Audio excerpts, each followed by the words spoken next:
The Ray D'Arcy Show on RTE Radio 1. 51551 for your texts. You can send us emails to ray@rte.ie. Now, one of the contestants in this coming Sunday's The Voice of Ireland is Maria Cuche, formerly Maria Christian. I think there's a Marie McCabe in there as well. She represented Ireland in the Eurovision back in 1985.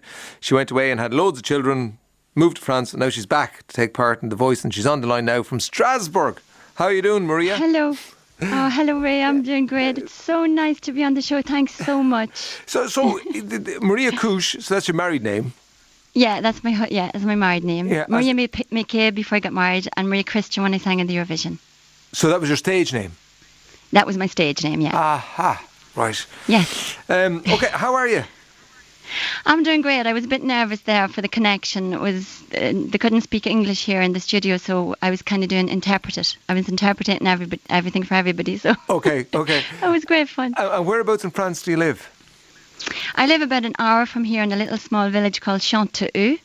There's about 1,000 people living there, and it's a lovely little village, about an hour from here, Okay. an hour from Strasbourg. And did you meet your husband? What's his Christian name? His name's Emmanuel. Emmanuel. And I met him in Ireland. He was working over there, and he was a student actually, and we fell in love, and we got married, and he took me over here, and that's where we had our 7 children. Right. What's the age range of the children? Well, the eldest, he just turned 23, Emmanuel, and then there's Shannon, she was 21 there on the 17th of January. Then there's Brian, he's 17. And then one of the twins, she's 15, Stephanie, and then the other twin, Tara, and Molly, who's 11, and little Emma, the last one, who just turned 9. So the deal was with Emmanuel, right, okay, we move back to France, but I have to name all the children Irish names. Was that the deal? I didn't even know I'd have as many kids as that, to tell you the truth, Ray. You know, I just moved over here. When I moved here, I was pregnant, but I never dreamed in a million years that I would be able to have 7 kids. Yeah. And especially when I was pregnant with the twins, actually, you know, they do the ultrasound on you. Yes. And I was lying on the table, and he was going round and round my belly, you know. And I said, "Doctor, what's wrong? Is there something wrong?" Because I couldn't see, you know, the little screen where the mammies look and you can see what's going on. And he said to me, "No, nothing wrong at all, Mrs. Cuche. There's just 2." And that's part of your story. You're saying that you couldn't see the screen because you're 95% blind. Is that so? Is that you're clinically blind, but not totally blind? I'm clinically blind, and I'm like that, Ray, since I was 9. And I wanted to get in quickly. When I was in the Eurovision, Ray, I was the same as blind as I am today. Right. But I think when I was 19, I was ashamed of being blind, and I didn't want anybody to know about it. And now, 30 years later, almost 31, I'm proud to be blind, Ray, because being blind has made me what I am and who I am today. And I've nothing to prove. That's what I said to Melanie this week in the Herald. I've proved myself as a blind mum and a blind wife. Yes. And I've nothing to prove to anybody because I'm doing a great job. And it doesn't matter whether you're blind or perfect eyesight. All the mothers out there know it's tough to be a mum, whether you can see or whether you can't see. And was it an accident or was it medical? It's medical, Ray. Right. It's a very, very rare eye disease called fundus flavi maculatus. And you're born with it, but you don't know you have it until it flares up, and roughly it starts around puberty, around 9 or between 9 and 13. And it's a very rare eye disease that just wipes out the retina. And when you're a child, it does it very, very quick. Okay. And old people can get it, but it's it's more frequent and it's very slow. But when you're a child, it's very quick. And you were saying there, so the Eurovision, you weren't announced as a blind contestant? Oh, no, I didn't want it. Ray, I used to lie. Like, we get some fun now reading some articles. We actually read one when I was home there a couple of weeks ago. There's an article where a journalist says to me, "What sports do you like to play, Maria?" And I said, "I love to play badminton." And he says to me, "Is that not a bit difficult with your problem?" And I said, "Oh, no, I just listen out for the feather, and when it flies by me, I hit it." So I've always been that kind of a character. You have a sense of humour about it, yes. And where are you originally from? Louth? Dundalk. Dundalk, right. Yeah, County Louth. Born in Dublin, in Hollow Street, and reared in Dundalk with my mum and my dad and my brother and my 3 sisters. And how many years now are you in France? Hold on now, the eldest is 23 years because I had him here. And you didn't so lose. I go by the children. Didn't lose the Dundalk accent at all. Oh, no way. No, I love Ireland and I miss Ireland. And I'm so proud to be taking part in The Voice on Sunday. And here I am again, Ray, waiting until the weekend comes. Yes. Well, we play that just to put you in context for people. So this is the Eurovision from Brendan Graham. 1985. Yes. Here we go.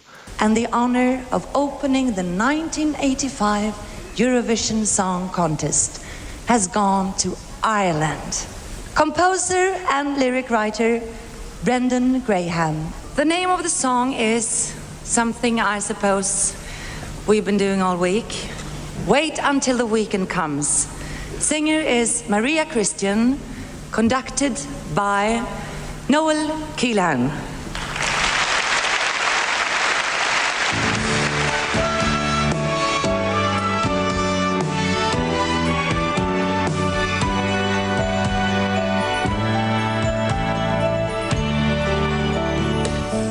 Wait until the weekend comes, then we'll have what time it takes to sort it out, to see it through. Wait until the weekend. So that's a 19-year-old you, Maria. And 19, yes. And, you know, I opened up, it just reminded me there now, I opened up the competition. And rumours have it that I'll be opening up the competition on Sunday. Right, for The Voice on RTE1. That was Yeah. in Sweden, was it? It was in Sweden, in Gothenburg. And it's in Sweden this year, in Stockholm. I know, I would have loved to have been there, but they've already picked the Eurovision. They have, yeah. Nikki Byrne is doing it for us. Yeah. So you went off and you raised your children, and now you're back, and this is a second sort of go at it, I suppose. Well, what happened, Ray, my son is he's a brilliant piano player, and this time last year the two of us went into a studio and we recorded Turning Tables by Adele. He's playing for me and I'm singing. Right. And we did No More Tears by Barbara Streisand. With a backing track. And he said, Mum, you have to continue your dream. You always wanted to sing. You're born to sing. You have to do something. So he planned the whole thing, and he put my entry in for the Voice of Ireland. And we heard back from them, and I kind of did all the different auditions during the summer and everything. But then I got cold feet. When they told me I was accepted to the blind auditions, I said to myself, you know, the only time I ever left the kids was to go into hospital to have a baby. Right. So I said, will I be able to do this? You know, go for a few days, and it was a big decision. So I actually pulled out of it. And then my son came home and he said, Mum, are you crazy? You call them straight back and you say you're going to do this. You have to do it. So I did, and they said, okay, great. We're so glad that you're back on the show. And then I went and I did the blind audition. So Okay. I'm very excited. So that's a big day on Sunday when that's been broadcast. But tomorrow's a big day for you as well, because you're going. Are you going into hospital, or is some sort of? No, I have to see my eye professor. Okay. Because there's 6 people being chosen here in France for an artificial retina implant. Now, I know all about it, and that's 6 months we've been talking about it and going over it even with the children and my husband. And it's a big decision. I don't know what I'm going to do because it's a very heavy operation. And I don't. So I'm going to talk to my professor tomorrow. I'm going to take my decision tomorrow.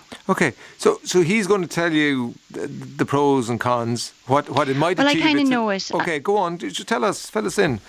What it is, Ray, it's an artificial retina. It's called the Argus 2. So what they do, they take out your eye and implant an artificial retina. And then it takes a whole year before that can work, anything works. And you have to get your eye, a whole re-education done on your eye. And then your eye can work or can't work muscle-wise. And then you're connected to a computer. And your eye will pick up eventually the little bit of light from the side, and it will throw that onto a computer. And then it will throw it back onto the retina. And you will see some digital dots coming up on one side of one eye, and it will take the place of what eyesight would be, but just on one side. And to tell you the truth, Ray, my brain can see. Even though I'm blind, I have a vision on the world like I had when I was 8 years of age, when, you know, I imagine people and I see colours. If you tell me pink, I imagine pink. If you tell me green, I see green. And I don't know whether I'm ready for this, to see a world like a robot, if you know what I mean. Right.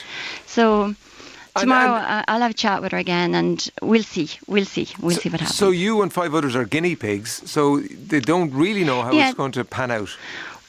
Well, they do. They have done it on a couple of people. Okay. We have seen on internet, and in America they have done it on quite a few people a little bit older than me. Right. And I think if you look on internet, you'll see it. You have to wear these huge, enormous glasses, and then you have this like a briefcase with the computer in it. And right now, like, the kids are small, and I'm really active. You know, I go sporting. I do a lot. You know what it is, Ray, yourself. I think you have a wee girl yourself that's I do. only. She's 9. Yeah. So you have to be active and running around, and I don't know whether it's the time to do this. It's odd because it's a big opportunity. It's a big decision you have to make tomorrow. It's a big decision, and I'm not on my own because I have the 7 children, and I can't take it by myself. But they'll advise me right, and I always do the right thing. So I'm sure I'll make the right decision. Okay, I think that's probably a bigger thing than the Voice of Ireland. Obviously, if I could see in the morning, it would be just a miracle. I would need a miracle. But for me, to sing is my life, and it always has been part of my life. And when I'm on stage, it's like I can see, because you don't need to see when you're on stage. Yeah. And it's a fabulous feeling. I don't know if you sing, Ray, but no. Maria, listen, we've run out of time. So people will tune in to see you on The Voice of Ireland on Sunday, and we wish you the best luck in your decision making tomorrow. And we might talk to you down the line. Maria Cuche, thank you very much. Okay. Bye. Thank you so much. Au revoir. Bye. Bye. That's it from us. Mary Wilson's on the way. We're back tomorrow at 3 o'clock. Enjoy the rest of your Thursday evening. Bye.